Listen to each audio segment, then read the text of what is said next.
Okay, good morning. Today's daf is daf Samach Bet. We are on the last line of Samach Aleph Amud Bet.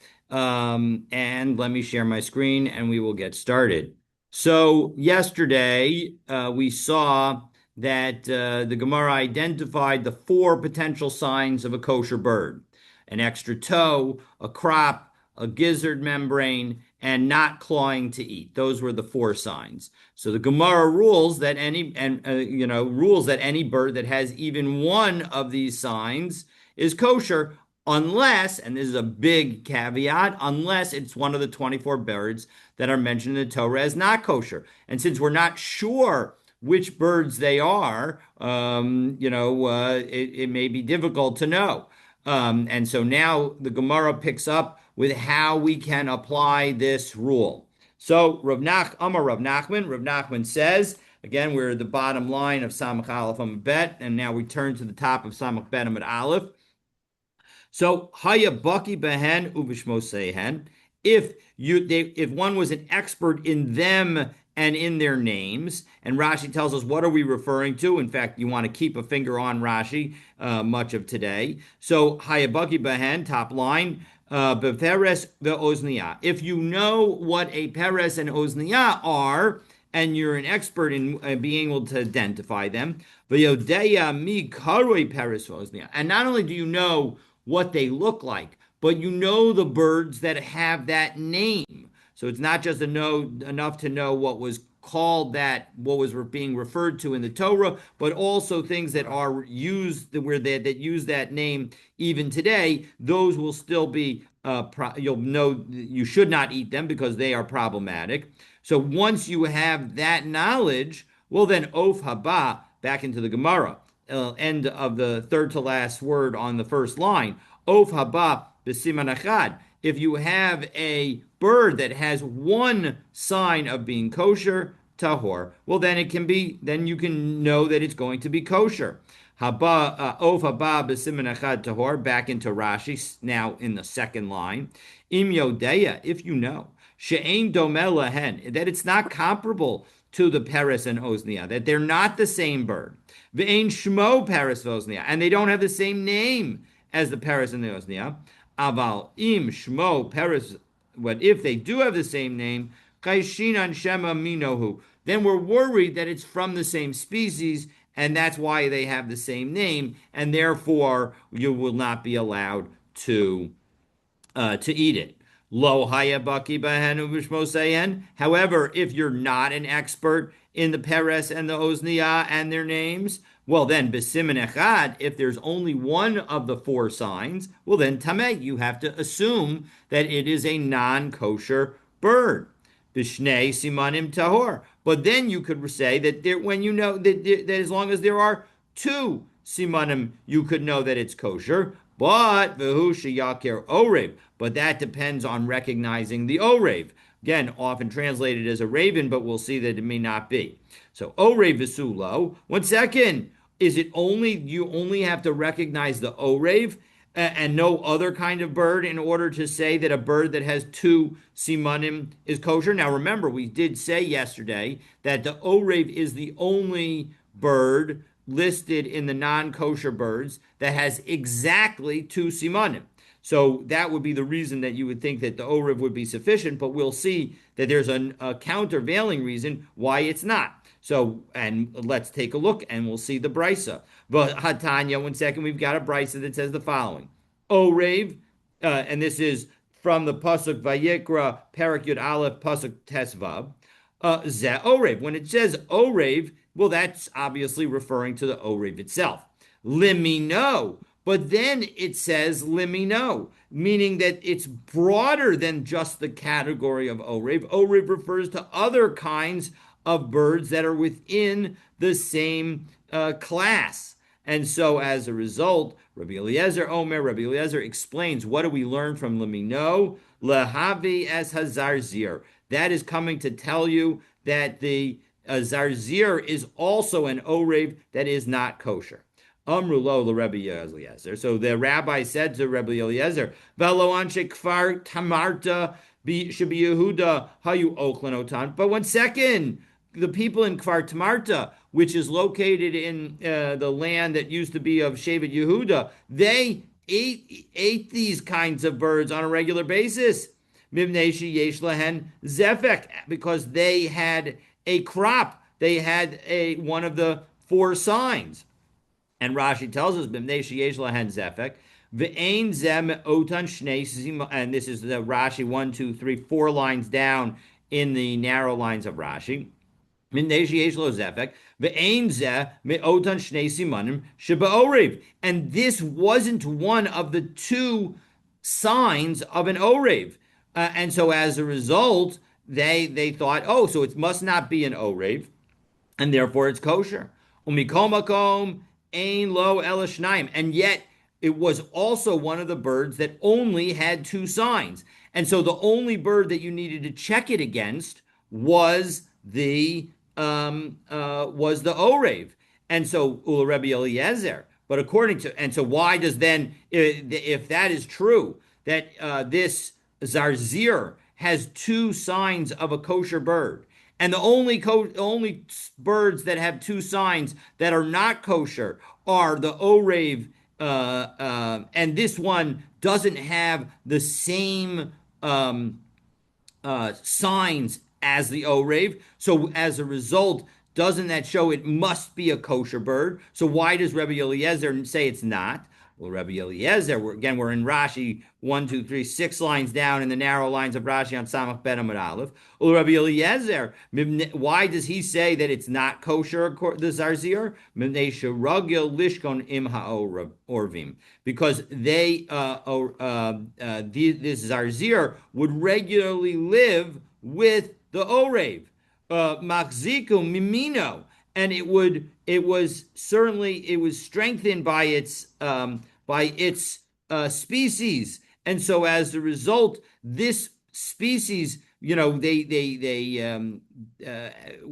almost like a hybrid bird, and so as a result, it's considered part of the min of the orev.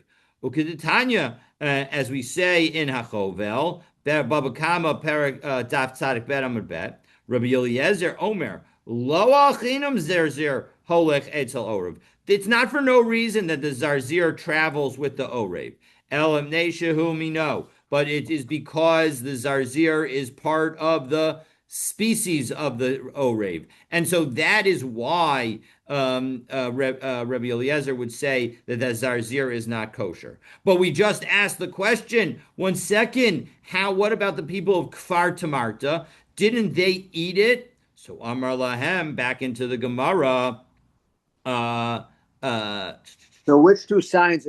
It had the same signs as the orev, or it didn't? No, it had one sign that it shared with the orev, and the other sign was the fact that it had a crop. So the orev does not have a crop, and so and that, by the way, is why some people say that the orev can't be the raven, because a raven does have a crop, and so that's part of that. Thank you for noting that, and that's part of the issue. But the bottom line is it had a crop, and so that's not a sign of an orev, but it has two signs, and so that's why the rabbis thought that it was kosher and thought it was totally fine for the people of Kfar Tamarta to eat it. So, the orev had two signs, right? What? The orev also has two signs. The orev is the only bird that's not kosher that has two signs. Remember, the orev is listed in the Torah, and so even though it has two signs, it's listed in the Torah as a not kosher bird, and therefore it is not kosher. And so,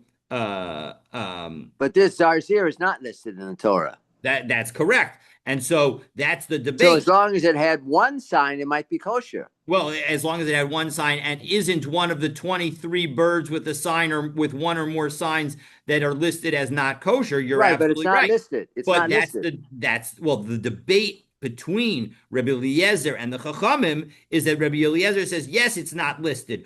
But what did it say in connection with the orev? It said orev limino. It says, so the orev is not just the orev, but also other birds that are within its kind, within its species, within its category, with its in its classification.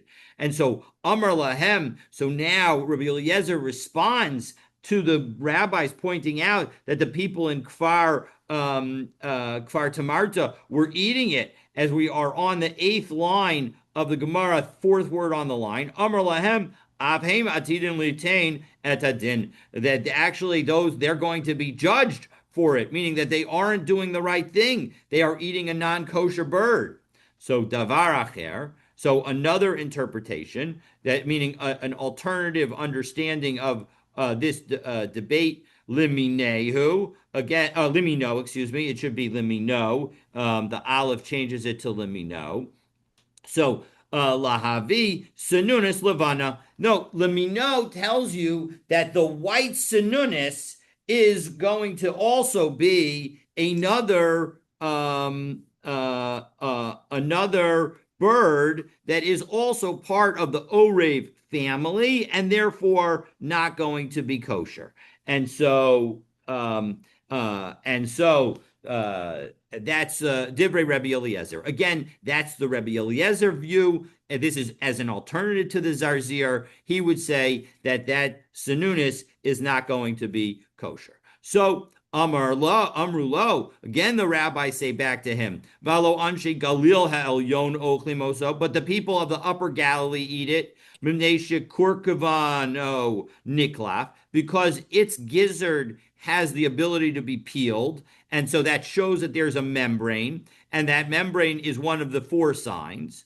And again, like in connection with the Zarzir, we're assuming that there were two signs that this bird had, and one of them was like the Oriv, and one of them was not like the Oriv, and therefore this is, maybe this would be considered not like an Oriv. And Rabbi Eliezer says, no, limino tells us that we treat it like an Oriv. So Amar Lahem, Rabbi Eliezer responded, Av hein asidim litain adin. Actually, those people are going to be judged. And so that is the story. But what did we see from all of this? What we saw from this is that the Orev category is not just one bird. It might include the Zarzir. It might include the Sanunis,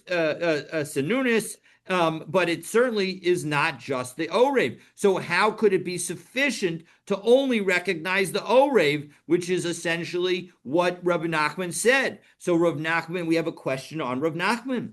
But you also have, there's a difference of opinion here, because in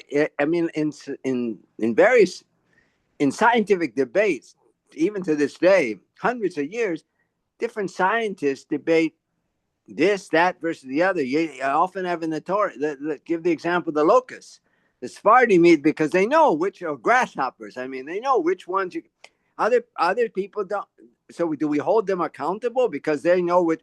I don't know about today, but they know which one. So we don't hold them. That's the debate isn't about whether or not they have a tradition. The point is that the question that Rabbi Eliezer's position is saying, this is not a debate. This is not something that is uncertain. This is what he is highlighting, is that from his opinion, it is certainly not kosher. It's not like, maybe, for example, the turkey. The turkey certainly has some of the characteristics of a kosher bird. And so the question is, does that mean that the turkey is kosher or not? And the issue is, you would need to know whether or not the turkey has, is one of the 24 birds that are explicitly listed in the Torah. And so the question then becomes, do we, can we develop a new tradition? Do we have does there have to be a tradition? We'll see that there's a Rashi. Actually, there was a Rashi, I think, yesterday that noted the fact that that according to us, that in order to be able to say that you've got a kosher bird, you need to have some kind of tradition that it's kosher. The bottom line is that here we don't have that. It's not about it's not like a debate about is the that these people have a tradition that that this is a kosher grasshopper. If you have a tradition that it's a kosher grasshopper, I'm sure Hashem is not going to punish you for eating that kosher grasshopper. But the point is that if in fact you then just make up something and say, oh, this is the kosher grasshopper, and you're wrong about it, Well, that's the situation that Rabbi Eliezer says is what the people in the Galil Halyon were doing, and the people in Kfar Tamarta were doing, and so that's the story. So again, though, what's the But as question? you said at the very beginning of your statement, I'm listening to what you said. You said it's his opinion. There are other opinions that this bird is classified differently. You have the Linnaeus classified the plants. So you go back Yeah, in yeah, yeah. I medical history. understand, a hundred So it's his percent. But opinion. So different people have different classification. The animal kingdom, yeah, the yeah, I plant kingdom, and understand. so forth. I understand. I mean, 100%. You're absolutely right. It's his opinion. His opinion is that it's absolutely not kosher, not as opposed to that there's a debate about it. So, in any event, the whole reason for quoting this is not in order to comment about the debate between Rabbi Eliezer and the rabbis, but to just note nobody says that disagrees with the fundamental point that this brisa is mentioning, that limino includes birds beyond what you would call an orev. And so everybody agrees with that point. The point, and because the rabbis don't say in response, hey, no, limino means only the orev and no other birds. No, they obviously it includes other birds. So the point is that how could Rav Nachman had said that if you have a bird that's in front of you that has two signs, all you have to do is be able to say that it's not an orev and you'll be able to eat it. And the answer is no. When we say ella orev v'chol min orev, when Rav Nachman referenced the orev, it didn't mean that you only recognize the orev and no other bird. It means that you recognize the entire orev category. And if you are an expert in the orev category, and now you have a bird in front of you that has two signs and is not in the orev category, well, then by definition, it will be a kosher bird. The Amar Amemar. So Amemar now has a view that seems that we don't worry about whether you have a one-sign bird being a peres or an ozniah. Hilchasa, the halacha is ov haba b'siman echad tahor v'hu delo daris. That if you have a bird that has one kosher characteristic, and the characteristic is not the fact that it claws, well, then you're going to be fine. It's going to be that it does not claw, excuse me, then you're going to be fine. So Tosos explains what is it, why I don't know, because the simplest read of this Gemara is that this is saying that it has any one of the four, plus it does not claw. Well, that would make two simanim. So let's take a look at the second to last Tosos on Samach Ben Amud Aleph. V'hudulo daris perish bekuntris kedemishkachas bei siman achad. When you have a bird that has one of the signs, mechazkinan la betohor, you can assume that it is kosher. Kol kamad lo chazinan le dedaris, as long as you don't see it claw and eat the kasha, but that's difficult. Amai tohor, why should it be tohor? Shema orevhu, maybe it is part of the orev family. Sheyesh lo snei simane tahara, that it's part of the orev family that has two signs, because you've just indicated two signs, and we will see in the Gemara as we move forward that the Gemara clearly understands that Ameimar's is ignoring the concern about whether or not this bird is a peres or an ozniah. And so va'od, and moreover, Tosos points out, dimashma de'ihu peres va'ozniah shchichi b'yishuv hava masavka bahu. Moreover, the implication of the Gemara as we move forward is that if in fact the peres and the ozniah did appear in places where there's settlements, we would have to be worried that maybe this bird is a peres or an ozniah. V'amai, but why should that be the case? Once we say that it doesn't actually claw its food, it should have two signs, and we shouldn't be worried about it being a peres or an ozniah.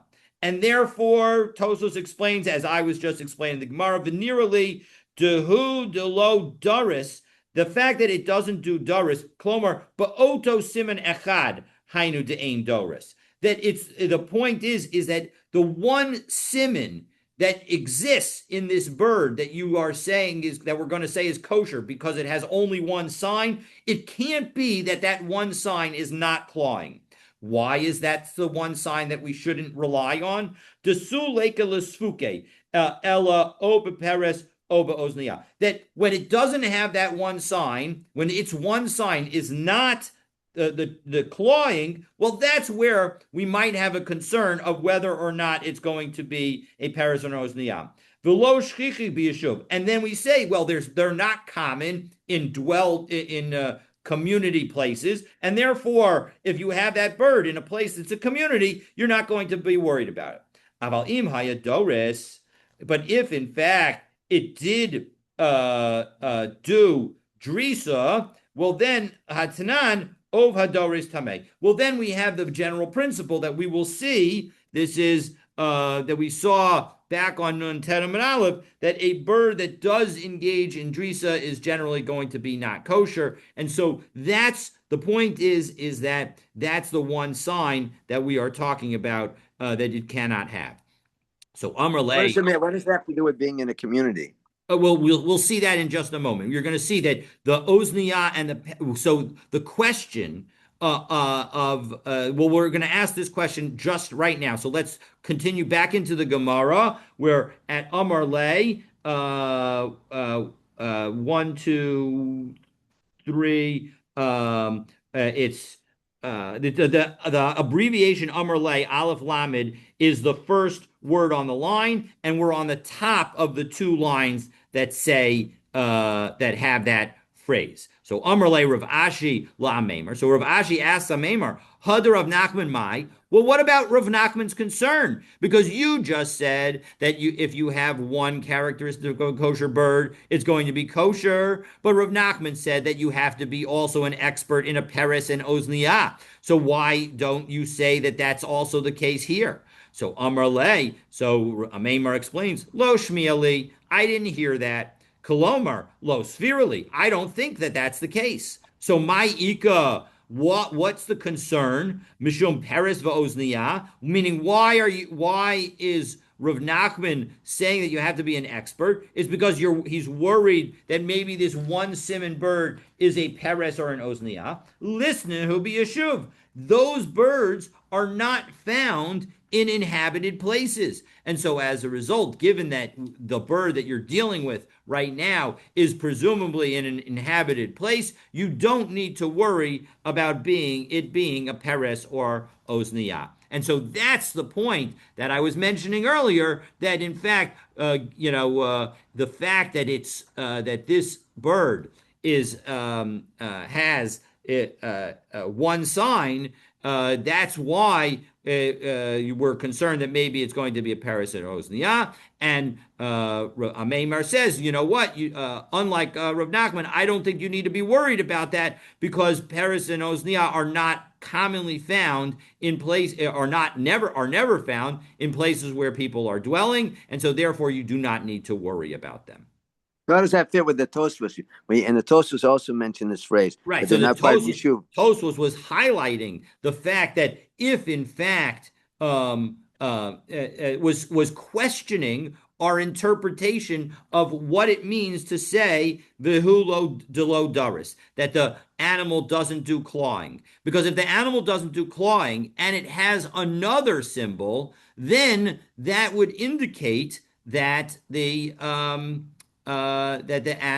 has the bird has two simanim. And then you wouldn't be comparing it to the peres and ozniyah. You would be comparing it to the raven, to the orev. And so the fact that our question is about the fact that Rav Nachman says you need to be an expert in the peres and ozniyah, so that, and we're answering that the peres and ozniyah are not in places that are inhabited. Well, it must be that when we're talking about a bird that has one characteristic, provided that it is not the clawing, the answer is that the characteristic that we see has to be the fact that it's not that we only have one characteristic, and that one characteristic that we are sure about is the fact that it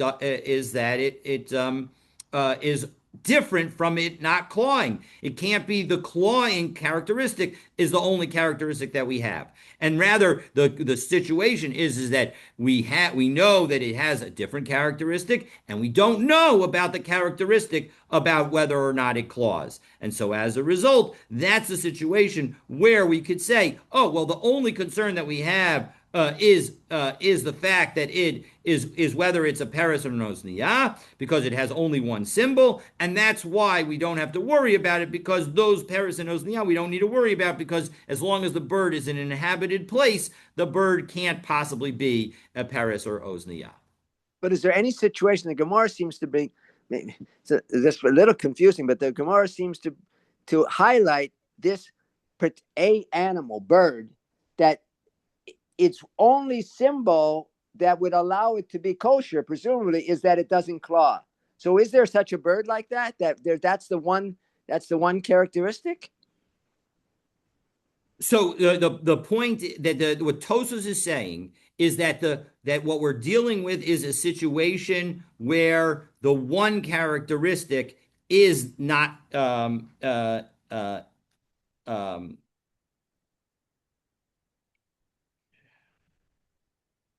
If you have another one characteristic, Mamela, the bird has two characteristics. It's the not clawing plus whatever, something else. So no. The point is that what Tosfos is saying is that the one characteristic of the bird that you have found is the fact that it doesn't claw. That's right. What I meant. I'm sorry if I wasn't. That is the one, and that is the one characteristic. Exactly. That's the one characteristic. My apologies. Thank you for helping me clarify that. So the one characteristic that it exists is that it does not claw. And therefore, the only question, because it's one characteristic, the only question is it an paris or an osniyah? And Maimar says, you know what? You don't need to worry about that, because paris and osniyah are only in places that are uninhabited. Okay, so now we have a series of statements by Rav Yehuda, and let's take a look and see. And first, we're quoting this first statement of Rav Yehuda because we mention the Sinunis earlier, and so we're going to touch on that Sinunis bird right now. So Amar Rav Yehuda of Hamisaret Kasher Lataras Mitzora. That when somebody is a Mitzora, there is part of the purification process where it mentions a tzipor.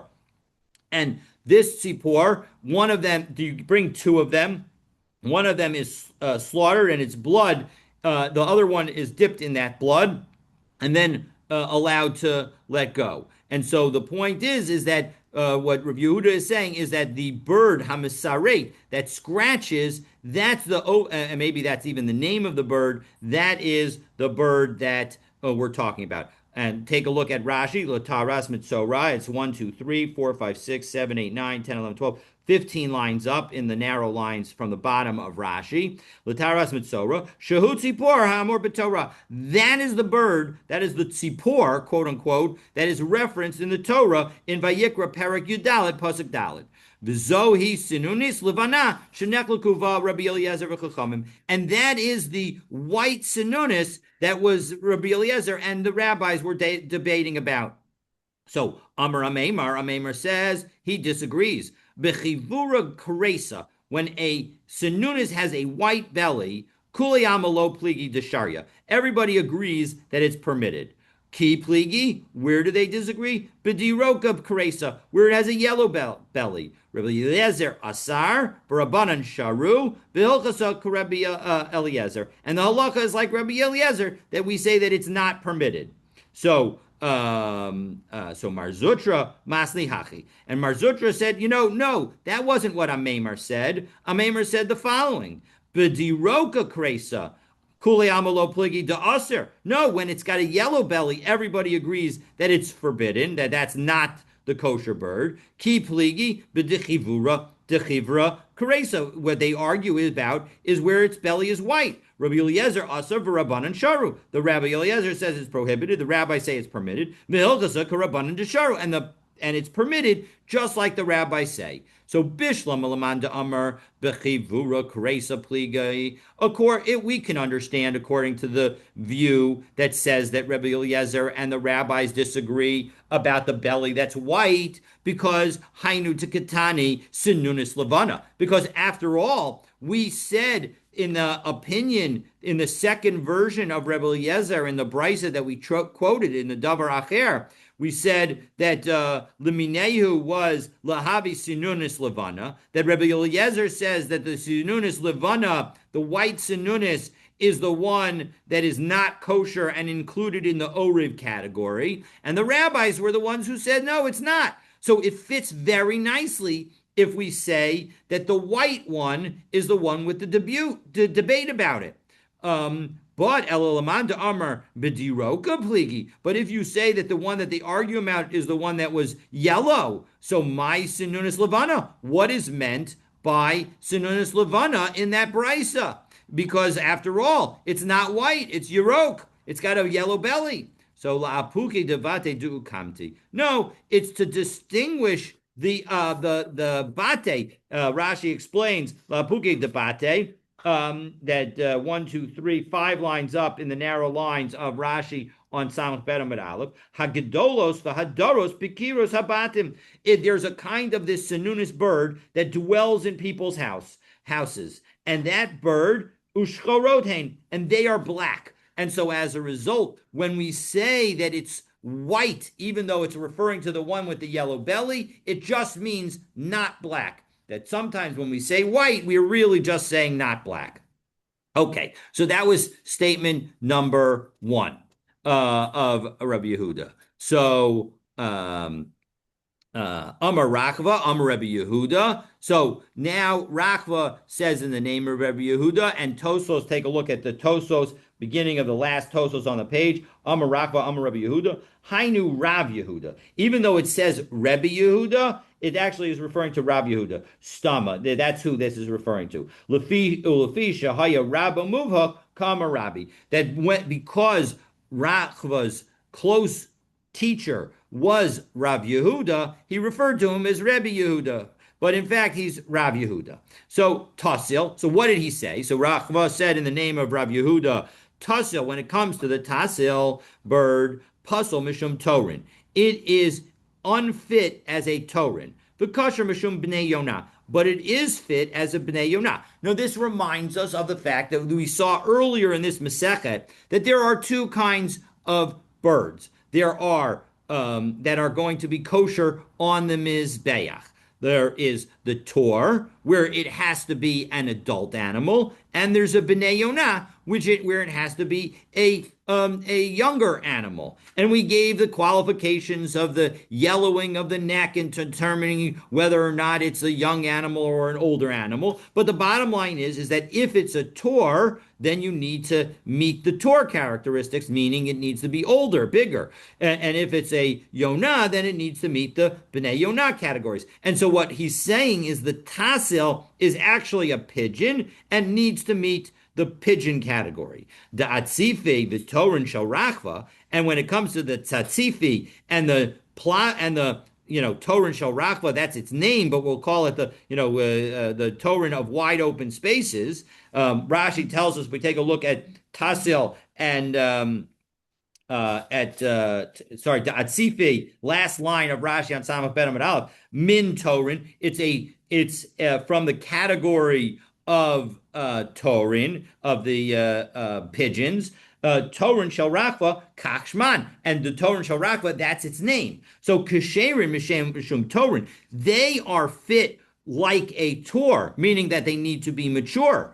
But if you were to bring them when they were young, it would not be a good valid sacrifice because they are not, in fact, young pigeons. They're not actually the turtle doves that you need to bring as a younger animal. So Masev Rav Daniel bar Rav Katina. So Rav Daniel says, 1 second, Kol ha'ofos, as we turn to Samach Bet Amud Bet, Poslin mechatas, all different kinds of birds. If Rashi tells us What does it mean, poslan mechatas? And we'll want to keep a finger on Rashi now because we'll do a couple of Rashis here. Im shasu mehen mipnei she'ein im shasu mehen. If they drank from the mechatas refers to the waters of the para aduma that are sprinkled on somebody in order to make them tahor. If that happens, mipnei she'ein motzitzin ella migbiin pien. That when it comes to other birds or most birds, they don't just suck water. Rather, they gulp water. They take the water into their beak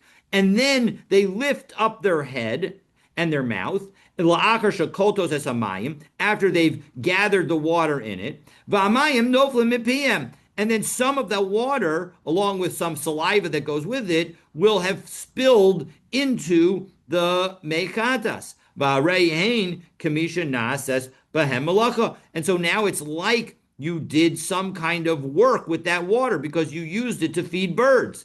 The kaimalam b'meseches gittin, as we say in meseches gittin, shema malacha posaltan, that when it comes to doing work with the water of the mechatas, any work that's done with it causes it to be invalidated. Now, if you're thinking to yourself, this doesn't sound like work, that is a point that Tosos raises back on Daf Tet in You this didn't bring the bird. What? You didn't. That's not. It's not. And As it's if not it's even a cow. not right, You're and not that's making not the even cow your work. bird. It's not your 100%. This is bird. It's just a free wild bird. 100%. The bottom line is that this is not a case of davar sha'aser masha ein shalo, of somebody causing a prohibition of something that's not yours. The point is that this is that's exactly why Toso says no. The issue isn't the fact that it's some work was done with it. The issue is that either this now became mayim she'uvim because the bird gulped it up and then spilled some out, and so it is no longer no longer considered mayim from a mayan, or according to Tosfos, this is back again earlier in the daf, or the problem is that now that there was some mixed in saliva, you are not going to fulfill the requirement of the amount of volume of mechatas that needs to be sprinkled on somebody. We saw this issue back a few Masechtot ago, the fact that when we question whether or not you can, whether or not there's a specific volume that is required for mechata. So this would be according to Tosafos, this would be according to the view that says that there is a specific volume that you need to have. So in any event, whether it's because of work or otherwise, if any bird were to take water from the mechatas, it is going to invalidate it. Back on the top of the line of the Gemara on Samach Bet on Bed, Chutz min hayona. The one exception is the pigeon, is the dove. Because it sucks up the water. V'im isa. Now, if in fact what you have just told me is true, that a tussil is part of the Yona category, so listne chutz mi Yona v'tussil. It should say except for the Yona and the tussil. So Rabbi Zeh explains, no, there's a difference between the tussil and the Yona. Zeh motzeitz umeki, that the tussil, when it sucks up water, it also spits a little bit back into it. There is backwash. V'zeh motzeitz ve'ein umeki, but the pigeon sucks up water and does not spit anything back, and therefore that's why, as long as it's a pigeon, it's okay, but any other bird, it would be a problem. So Rav Yehuda, Hani, so next statement of Rav Yehuda, Hani kufshane tzutzaine ksherim legabi mizbeach. The tzutzaine kufshane, the kufshane that are from tzutzain. Take a look at Rashi. Rashi was 1, 2, 3, 4, 5, 6, 7 lines down in the narrow lines of Rashi. Kufshani Torin Bilashon Arami. That Kufshani is just the language of a Tor in Aramaic. And Tsutsaini, next Rashi, Al Shem Makoman. That's the name of the place. So you have these Torin from Tzutzain, and they are Behain Hain Torin Shel Rachva. That is the same Torin that we mentioned early, that there were the Torin of Rachva, the wide open Torin. So Meisvei, I'll ask you a question. Now you're trying to, you're telling me that these modified Torin are part of the Torin category, but I'll show you that we generally say that a modified item is not part of the main category. A Zov, this is a Mishnah in Negoim Perek Yudalid Mishnavav, where we say Azov. The Azov, this is connects, this is a Stop Yomi coincidence because it's this past week's parsha that we read, uh, Lukas, where we talk about using the Azov to sprinkle blood, to sprinkle the Mechatas. So the Azov, below Azov Yon, you're supposed to use the Azov, but not a Azov Yon because it's a modified version of it. Below Azov Kochali and not the blue Azov. Below Azov Ramui and not the Roman Azov. Below Midbari and not the one from the desert or from the wilderness. Below Kol Azov Sheyesh Lo Shem Levi and not any other Azov that has a name that goes with it. And so as a result, how can you tell me that the Tzutzainit Torin is considered a valid form of Torin? Amar Abaye explains, Kol shenishtana shmo kodem matan Torah, v'hikbida Torah alav. So any time that the Torah would have known at the time that the Torah was given that the name was already modified, and the Torah specifically uses the unmodified name, so meaning that the Azov Yon, the blue Azov, the desert Azov, the Roman Azov, those kinds of Azovim, they existed at the time that the Torah was given. And so as a result, and those names existed at the time that that the Torah was given. And so as a result, when the Torah says Azov, it means to exclude all of them. So yesh lo shem levi pasul. So as a result, if it has a modifying name, so then it's going to be invalid. For honey, but when it comes to the tzutzainik kufshane or to the Torin shel rachva, so then those names lonish danushman kodem matan Torah. Those names were not changed before the giving of the Torah. It's an interesting element. It highlights the fact that the Torah was given in a particular context. Something that's an interesting debate among even Rishonim as to what extent we believe that sort of the Torah, of course, the Torah was given for all times, but also understanding that the context within which it was given was also relevant. Here, clearly, Abaye is saying that that's the case. Rava on the other hand, says, no, Hani Kushani Tsutsaini Asurayu Stamakarilu. No, you don't have to go and rely on that. On the timing, but go to Tzutzain. You go where, and if you go to Tzutzain and you ask what bird is it, they would not call it a Torin from Tzutzain. They would call it a Torin without any modification. So as a result, that's why, yes, it is. It might be in some places it's called. It has a modified name, but it's not really a modified name because people would use the plain name everywhere else. Since we mentioned by Ken grasshoppers, so now we have another statement by Rav Yehuda about grasshoppers. So Rav Yehuda, so really nice going, Ken, in highlighting the fact that we were going to actually talk about grasshoppers even before we did. So Hani Kraze de Bechilfe Sharu. The Kraze. Now, how did I know that Kraze were grasshoppers? Because take a look at Rashi. Rashi says, Chagavin, it's grasshoppers. So those grasshoppers that are found in the rushes, those are the ones you're allowed to eat. Udbe krave asiri. But the ones that are found in cabbage patches, those are the prohibited. Amravina umalkinan alayhu. And not only are they prohibited because maybe you might think that there's an uncertainty about it. No, we know that they're not the right things. You're going to get malchus about it. Mishum sheretz ha'of, because those are the flying, swarming creatures. And so, as Rashi tells us,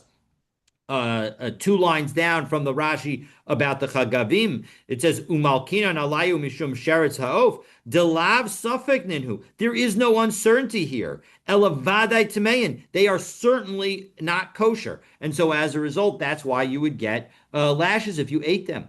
So another statement by Rav Yehuda. V'amar Rav Yehuda. And now we go back to discussing birds. Tzrada shari. The tzrada bird is permitted. Barda asir. The barda bird is prohibited. V'simanech, and what's the way to remember it? The mnemonic, bar mineh. The bar, the one that begins with the bar as opposed to the tsar, that's the one that you have to separate from. Bar mineh means sort of to separate it, exclude it. So as a result, the barda is the one that's excluded. Marda sfeka. But when it comes to the marda, there's a question. Amar of Asi, shmona sfekos hein. Actually, there are 8 different birds about which there is a question, and the marda is one of them. Chuva, chuga, suga, baharnuga, tushlamei, umarda, kochilna, uvardavcha. All of those 8 birds have an uncertainty. Maisvikehu, what's the suffix associated with them? Ophos, Tor, and Korkavan, Nikla. We know that one of the kosher signs is that the gizzard has a membrane that can be peeled. Utumein ein korkavan nikla, and a tame bird does not have a one that can be peeled. Vahani korkavan nikla b'sakina, and these have a gizzard that can be peeled, but it requires a knife. And Rashi tells us, Vahani Kurkavan Niklaf, from the bottom of the narrow lines in Rashi, it's about 22, 23 lines up. Vahani Kurkavan Niklaf is Sakina. Ushar Shloshes Simanin Muvurarin Bahen. And you know what? These have the other 3 signs. And so the question is, does this have 3 signs? Do these 8 birds have 3 signs, or do they have 4 signs? Umisafkalan, ikiluvhu, hare yesh lehen arba. And if in fact it is a peelable gizzard, well then it would have 4 signs, and anything with 4 signs, v'yatsu misafik kolofo tamein, there would be no uncertainty about it, because any bird like a tor that has 4 signs of being kosher is considered kosher. But if in fact it's not considered to have a peelable gizzard, who ein kan elashlosha, well then there would only be 3 signs. Ubisavik shar ophos, and we don't know what all of the 20 other birds are. Tamein sheyesh lahem shlosha simanim, and since we don't know which ones they are, if these be given the nature of this gizzard that they have, that these 8 have, these would all be. We have to be uncertain about them.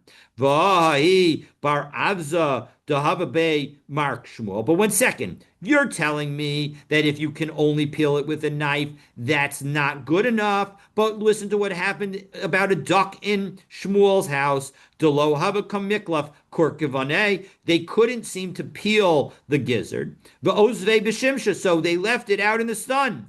V'Kaven Derafe, and once it got soft, Iklif, it peeled. As Rashi says, the low have mikla korkavina, alma ov tahor nami zimnin de kasha lekalfo. That what do we see in this example? That there are some times where you can have a kosher bird that can have a gizzard that is difficult to peel. And so doesn't that show that even though you need to use a knife, it's still kosher? No, not necessarily. Hasam ki rafi iklif biyada hacha afal gav de rafi lo miklif elabasakina. No, in that case, once in Mar Shmuel's case, once it got soft, it was able to be peeled by hand. But here, even after you softened it, the gizzard can only be peeled with a knife. So as a result, we have uncertainty with respect to those 8 birds. So Amar Abaye, Tarnagola de Agma, Chad Mishmonis Fekasu, that the Tarnagola of Agma, of the swamp rooster, is one of the 8 birds that we're unsure about. Vahainu Mardu, and that's the Mardu, or actually it should be the Marda, so that's the Marda bird that was referenced. Amar of Papa, Tarnagola de Agma Asira. That the Tarnagola of the Agma is Asur, Tarnagolta de Agma Sharia, but the female version of that bird is going to be permitted. V'simanech Ammoni below Ammonite. That just like we say that a male Ammonite is a male from Ammon is not able to join the Jewish people and marry a Jewish woman, but not an Ammonite. An Ammonite is able to marry a Jewish man. So too, this female Agma, Tarnagolta de Agma is going to be permitted. That's how you can remember it. Dorish Maramer. Maramer taught the following regarding that same bird. Tarnagolta de Agma Asira. Actually, that female bird is prohibited. Why? Because it was seen clawing food and eating it. Vahainu gerusa, and that's the gerusa. It's the same bird as the gerusa, and so that's why it was prohibited. Because it was actually being doris its food, and as we saw, that if anything is doris its food, that's going to be problematic. Amarav shavar andarpata shari. The shavar andarpata is permitted. The peruz andartarta asur, but the peruz one is prohibited. V'simanach peruz rashia, and the sign is that peruz is a rasha. Now, who was peruz? So Rashi tells us that it doesn't say exactly who he was, but Perez Rashia, fourth line from the bottom of Rashi, Shem Adam Shahaya Muchsak Rasha Beinehem. It was somebody that everybody knew was a very wicked person. Amar Huna Bunya Shari, the Bunya is permitted, the Parva Osir, but the Parva is prohibited. Besimanech Parva Amgusha. Parva was the sorcerer. So what's the story there? Parva Amgusha Shem Mechashev. It is a magician, a wizard, Vuhu Asa Lishkas Beis HaParva. He's the one who actually gave the name and built the Shema Parva, but Maseches Yuma. Obviously, he did it. The general understanding is that he had done tshuva after being a sorcerer. But in any event, the bottom line is that he's the person for whom the Lishkat Parva is named. Amar of Papa Mardu Zagid va'achel Shari. A mardu that is a erect, if it stands up tall when it eats, then it's going to be permitted. Sagid v'achil, but if it bends and eats, then asur, then it's prohibited. V'simanech lo sishtachava el acher. Don't bow down to another god. So that's the sign that you should, that if this mardu bends down, then don't eat it. Amar Shmuel shasya chamra asira. A wine drinker is prohibited. Shasya charma, that's just the name of the bird. B'simanech shasuya yayin psulun lavoda. That if you drink wine, then you can't do the avoda in the Beis Hamikdash. That's obviously referring to Kohanim. V'amar Shmuel mazga chamra asira. If you similarly, the bird that's called the mazga achas chamra, which literally means a wine mixer, that's also forbidden. How do I know? Bas Mazga, but Bas Mazga Chamra, the daughter of the Bas Mazga Chamra, Sharia, the bird that's called that is permitted. V'simanech yafa koach haben mikoach ha'av. That there are certain times when the son has greater power in causing other people to swear than the father himself would have with respect to an inheritance. That if the son inherits alone and he has the ability to cause people to swear, that the people that the father himself could not cause to swear. And so as a result, that's going to be how you're going to remember that this bird, that the bas mazga chamra is kosher, even though the mazga chamra itself is not. So we're again now at the top of Samach Gimel Amud Aleph. We have a few more statements that Rabbi Yehuda made. Sorry for not scrolling, but for those statements, you'll have to stay tuned for tomorrow's daf. Looking forward to continuing our learning together. Did we say peeling with the knife was permitted in those Peeling situations? with a knife is the uncertain situation. If you can only peel it with a knife, then we have to assume that is not a valid sign, and therefore the 8 animals have only 3 signs, and because we don't know whether these 8 animals align with the 20 birds that have 3 signs that are referenced in the Torah. So therefore we can't be sure, and therefore we cannot eat them. So that's the story. If we knew in fact that the peeling with a knife was sufficient, then we would not have any concerns. We would be able to eat it because these birds would have all 4 signs, and any bird with all 4 signs, then you don't even need to do any checking. You know for sure that it's a kosher bird. But he was not. But in that case, didn't he peel with a knife after it got soft? No, the situation in the sun. He left it in the sun. Where he left is Mar Shmuel, where he left it in the sun. No, the answer to the Gemara's question is that when it was left in the sun, he could peel it by hand. It's only the other ones that couldn't be peeled by hand, and that's why they are considered uncertain. Because he had to use a knife. Because you had to use a knife. Exactly. And all right. So then if you had to use a knife, then it's presumably couldn't be peeled, and therefore Then we're going to treat it as if it can't be be peeled, peeled. and therefore we're going to say that we're not going to eat these animals. But when we understand them, the nature of them, we understand that it's a suffix. We're uncertain. And so as a result, it's not vadai that they're not kosher, but it's suffix that they're not kosher. But they might have one sign, right? They have three other signs, is the case. The point is that these all have three other signs that are kosher. The problem is we have 20 birds that have three signs that Right, are all not kosher, that are right. listed in Torah, and we don't know what those 20 birds are. And so that's the problem. The problem is that we're not sure about what those 20 birds are. Oh, so this one could be one of those, and we're not sure that the bird is one of them. Correct. Those 8 bird types that we just mentioned could each be one of the 20, and therefore we cannot eat them unless we become certain that the gizzard actually can be peeled, and then you would have all 4 of the signs, because all 4 signs you can absolutely rely on and know that it is a kosher bird. All right. Looking forward to continuing our learning together. Have a wonderful But day. but if you know that even a bird with 4 signs is one of those 24 birds, it's still not It, kosher, right? no, the answer to your question is that all 24 birds referenced in the Torah are missing at Oh, least okay. one of the 4 signs. I see. So Right. if it has all 4 signs, it won't be listed Right. in the Oh, Torah. oh. All And right. that we Okay. that we Right. know for Right. certain. And so Right. that's Okay. why we don't have to worry about that. Okay. Excellent point. Thank you. Yishkoach all. Have a great day. Looking forward to continuing our learning together.